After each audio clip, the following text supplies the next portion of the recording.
what's up? I'm Roxy Fab. I'm back, and I got something to tell y'all. First, I'm mad at y'all for not telling me about Tom Farley resigning. What's that about? Philly, could y'all have told me? I didn't even know what was going on. I'm like, what happened? What? He don't work here no more? Yeah. Okay. Right? I was like, what? Okay, but I get it. You do what you do. I get it. But let's talk about this right now. All right? The conservative Supreme Court is going to take on abortion. Yeah. So after almost 50 years of that groundbreaking decision back in the day, the Supreme Court announced it will hear a challenge to the state of Mississippi's ban on most abortions. In 1973, the court ruling in the case of Roe v. Wade found that women have a constitutional right to abortion. Subsequent decision from the High Court in 1992 reaffirmed that right up to the point that a fetus is viable outside the womb, often set at around 24 weeks.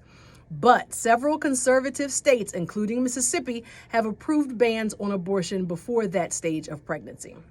So Dobbs versus Jackson Women's Health Organization is a case surrounding a Mississippi abortion law that was passed in 2018 that bars abortions after 15 weeks with limited exceptions.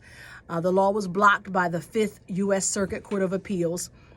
And under a current Supreme Court ruling, states may not ban abortions that occur prior to fetal viability, generally around 22 weeks or later. The state of Mississippi has asked them to re-examine the question of viability. So it's about to go down in Mississippi. The state of Mississippi has pushed for a high court decision, and the abortion clinic in Mississippi has challenged the law, and they urged the Supreme Court not to take the case. So it's about to go down in Mississippi. I'm wondering how that outcome is going to happen. You know what I mean? What's going to be the outcome? My bad. What's going to be the outcome of that? I just think it's kind of crazy. Just crazy. So, side note, we all know that Paul Mooney, the longtime comedian, writer, and actor, best known for his work with Richard Pryor, has died from a heart attack. That's from TMZ. According to his family, he died this morning at his home in Oakland, and they're told the paramedics tried unsuccessfully to revive him after he suffered a heart attack. Now, Paul's been out of the public eye for a while now, and he'd also been reportedly been seen suffering from dementia for some time and was staying with a family member. He was born in Louisiana and moved to Oakland and grew up there and got his start in entertainment as a circus ringmaster. I never knew that, which led to a passion for telling and writing jokes. And that led to his first professional gig in show business as a writer for Richard Pryor. And the two would maintain a working relationship for years to come, with Paul contributing to Richard's legendary stand-up performances, such as Live on the Sunset Strip. Paul Mooney was 79 years old. So, we're sending prayers and condolences to his family. Okay. So South Carolina, y'all. So South Carolina has added firing squad to federal executions. Yeah. Death row inmates in South Carolina are allowed to choose their method of execution, and the options are fairly gruesome. I wouldn't want to choose my method. I mean, what the hell? What? I don't know, because I guess I'd want to choose it because I don't want to, just put me to sleep and I can't even. All right. But due to a nationwide shortage of the drugs used for lethal injection, Republican South Carolina Governor Henry McMaster must have thought, let's take a shot at this, as he signed a bill on Friday allowing death row inmates the option to elect death by electric chair or a firing squad if the legal injection drugs are unavailable. Inmates must decide 14 days before their execution date, or the State Department of Corrections will choose the electric chair. Okay, hello. So first of all, if you had an option, wouldn't you choose the electric chair?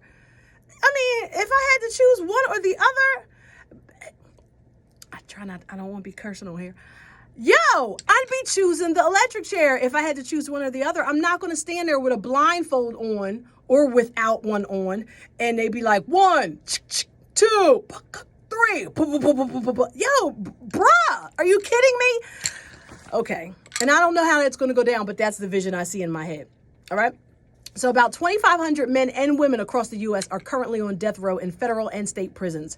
However, no federal executions have occurred since President Joe Biden took office because he made clear that he has grave concerns about whether capital punishment is consistent with the values that are fundamental to our sense of justice and fairness. So yeah, I just think it's crazy. I think it's crazy. They are going to do firing squads, and the state joins Oklahoma, Mississippi, and Utah in allowing firing squad executions. So, like, whoa. All right. This is from our girl, Sybil Wilkes. And she puts, in a trigger-happy country that's trying to reduce gun violence, a gun-friendly southern state saw fit to enact a punishment using more guns to sentence death row inmates. Like, oh my gosh.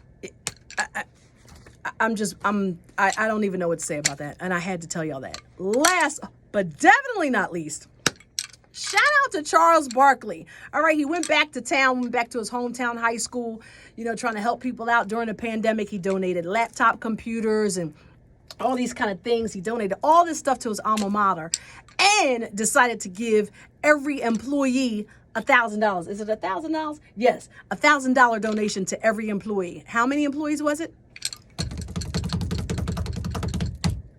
226. All right now, $1,000 per employee. I was going to say for each employee, but yeah, 226 employees got $1,000 each. All right, Chuck with the big buck. That's all I'm saying. Chuck with the big buck went back to his alma mater and said,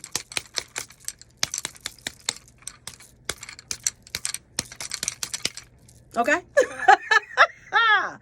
All right, that's all I got to say today. And if you still have to, wear your mask. That's my girl right there, Frida.